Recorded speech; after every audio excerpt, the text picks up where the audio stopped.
A PAS 13 compliant safety barrier must segregate pedestrians when motorised vehicles are in operation, if the vehicle route is closer than 1 metre and there is no raised kerb.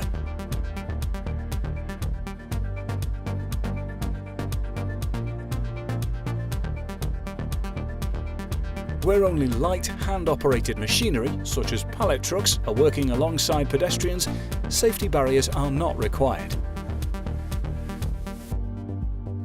Desire lines. The paths created by the human instinct to take the easiest route. In the workplace, this instinct can be dangerous. Design pedestrian routes to correspond to desire lines if possible.